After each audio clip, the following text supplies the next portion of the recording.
The aftermath of Gog's invasion of Israel will be a messy, smelly affair. You can't just leave millions upon millions of dead bodies lying around without attracting a few flies. Yahweh, through Ezekiel, describes the whole stinky mess. It will come to pass in that day that I will give Gog a burial place in Israel, the valley of those who pass by east of the sea, and it will obstruct travelers, because they will bury Gog and all his multitude.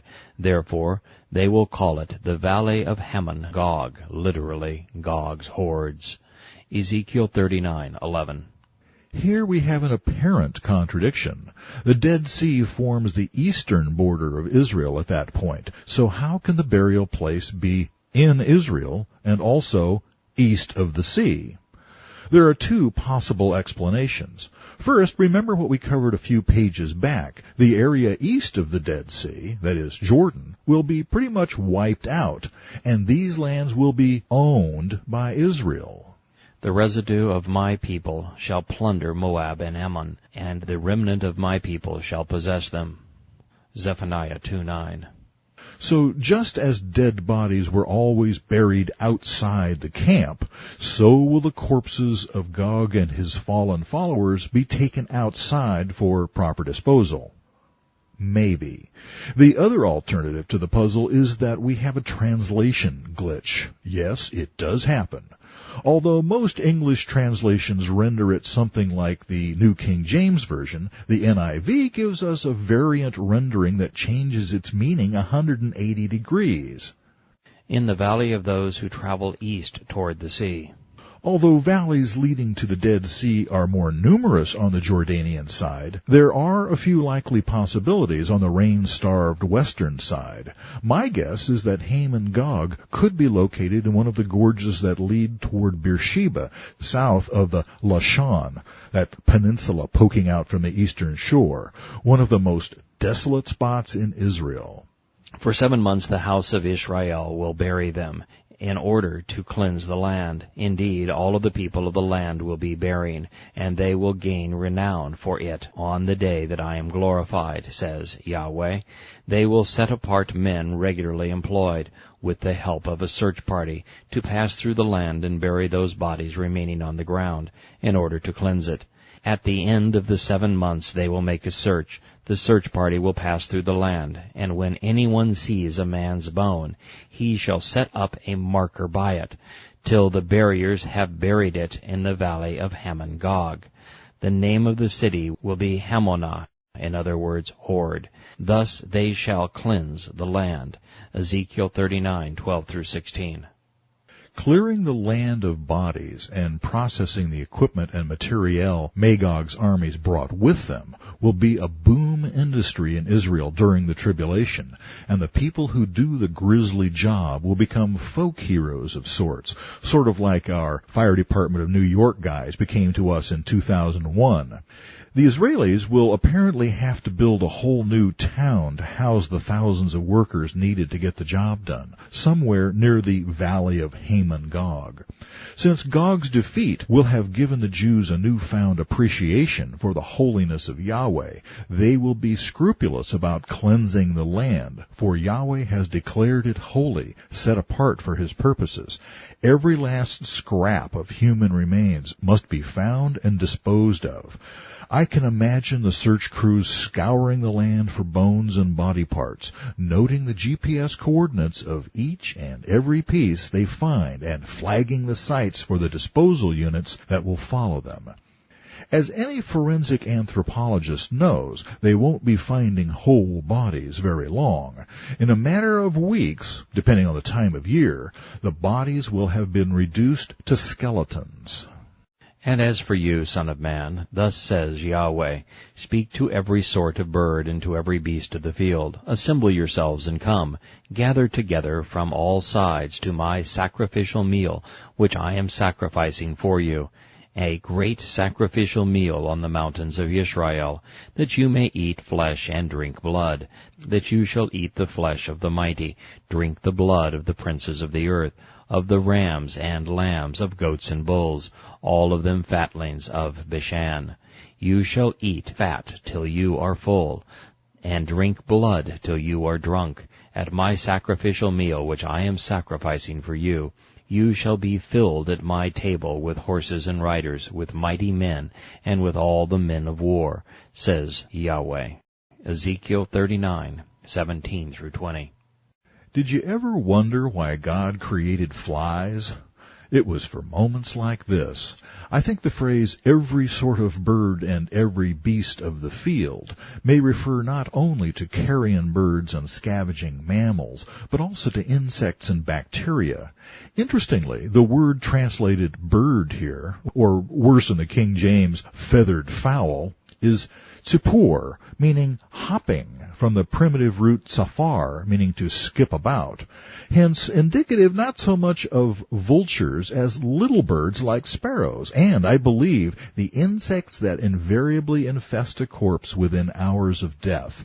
The bugs of Israel have all received an engraved invitation to the feast. The bodies won't be the only things being gathered after the unsuccessful invasion. The hordes of Magog will be equipped with the best weapons Iranian oil money can buy. Russian, French, Chinese, even some homemade technology will be left behind. It's a constant source of fascination to me that the oil-rich Muslim nations, though wealthy beyond the dreams of avarice, manufacture very little except for weapons, a legacy of their prophet's pirate past, no doubt, while tiny, beleaguered, resource-starved Israel makes and exports a wide variety of useful and sophisticated products, from computer hardware and software, electronic communications and print graphics technology, to the world's best water desalination equipment. They have the highest ratio of university degrees to population in the world, and fully 12% of their workforce holds advanced degrees. Their $100 billion economy exceeds all of their immediate neighbors combined. Their per capita income exceeds the UK, and Israel has well over twice as many scientists and technicians in its workforce per capita than either Germany or Japan. But despite all this and much, much more, the French ambassador to England recently intoned, "Israel is nothing but a shitty little country." Excuse his French. But I digress. Again, in the only vocabulary available to him, Ezekiel described the massive scavenger hunt. Then those who dwell in the cities of Israel will go out and set fire and burn the weapons, both the shields and bucklers, the bows and arrows, the javelins and spears, and they will make fires with them for 7 years. They will not take wood from the field, nor cut down any from the forest, because they will make fires with the weapons, and they will plunder those who plundered them, and pillage those who pillaged them, says Yahweh. Ezekiel 39:9 and 10. Are Magog's armies really going to be using bows, arrows, and spears against Israel? I sincerely doubt it. Ezekiel described what he saw, the weapons of his day. If Yahweh had shown him an Iranian Natsayat-10 450mm rocket in flight, or a Zulfikar main battle tank based on the venerable Russian T-72 rumbling through the Negev, what would he have been able to say? Not much. But bows and arrows he knew. The essence of the prophecy is this: Israel will gather up and use whatever the horde brings in with them. This in itself is a remarkable commentary on Yahweh's provision. Israel is a very heavy per capita energy user, on a par with America or Europe. Until the 70s, the nation pursued a program of energy independence based on nuclear power. But since that time, perhaps because of its vulnerability to sabotage, they have abandoned nuclear energy. Today, 98% of Israel's power needs are met through imported fossil fuels, mostly oil, from Mexico, Norway, the United Kingdom, and the former Soviet Union, and coal from Australia, South Africa, and Colombia.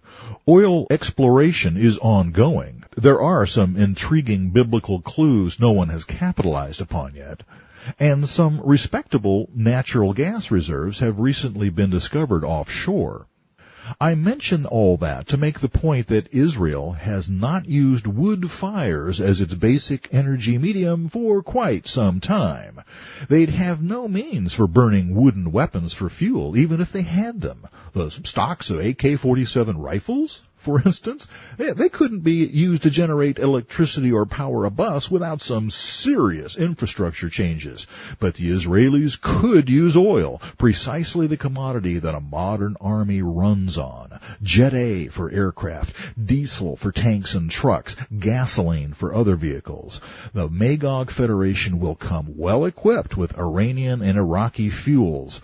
Knowing that Israel doesn't have vast reserves of oil they can steal, Ezekiel is telling us that the Israelis won't have to import petroleum for 7 years after the invasion, which is a good thing because much of the world's fuel production capacity will be crippled during the war. Another prophet sheds more light on what's happening. Judah also will fight at Jerusalem, and the wealth of all the surrounding nations shall be gathered together, gold, silver, and apparel in great abundance. Zechariah 14:14. It's safe to say that fuel won't be the only thing the Israelis will appropriate from the dead Muslim horde. They will systematically collect and utilize everything of value. Equipment, food, weapons, tools, clothing, vehicles, everything. This implies, as I have said, that the destruction of Magog's armies within Israel will come about as a result of something a wee bit less destructive than atomic bombs. If the fuel is to survive when the soldiers die, Yahweh is going to have to be very selective about where he sends fire and brimstone and where he sends floods and hail. A few of the commentators who have gotten close enough to the subject to analyze this have concluded that the war of Magog must come before the beginning of the tribulation. That's because the Jews are seen using the leftovers 7 years later. And the final advent of Christ, they assume, must change everything immediately.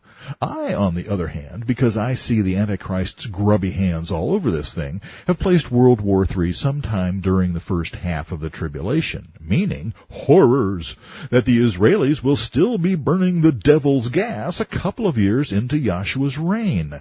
How can that be? Isn't Yahshua going to sweep in and make everything instantly wonderful? Isn't Utopia a sort of Greenpeace heaven where nobody burns anything that might pollute the atmosphere or contribute to global warming going to instantly arrive the moment Yahshua's right foot touches down on the Mount of Olives? No, sorry, it doesn't work that way. Remember what Isaiah said about Yahshua's millennial reign? The government will be upon his shoulders. At the risk of getting ahead of my story, again, let me explain. Christ's kingdom on earth will be populated by mortal human beings. The tribulation saints, consisting of newly enlightened Jews, post-rapture Christians, who I call the Fellowship of Repentant Laodicea, and their children. As they follow Yahshua's example and instructions, his governance, they will gradually see the earth healed before their very eyes, but they will do the work of rebuilding the world's infrastructure. Work? Yes, that's where the fun is. Even back in the Garden of Eden, Adam had work to do. It's us who turn the work into drudgery. Of course, maybe it's not quite fair to call it all work. Part of what it means to be made in the image of God is that we are creative beings, just like our Father. He has put within us a drive to bring order to the chaos we see around us, for He is a God of order. When we search for knowledge, build great structures, compose music, raise our families, or just clean the toilets and mow the lawn, we are not working. We are simply following our divinely implanted creative instincts. God won't wave a magic wand and do all of this for us like Cinderella's fairy godmother, not as long as people still inhabit this world in their corruptible mortal bodies. The millennial reign of Christ will teach us what we could have had all along if only we had walked with Yahshua all along.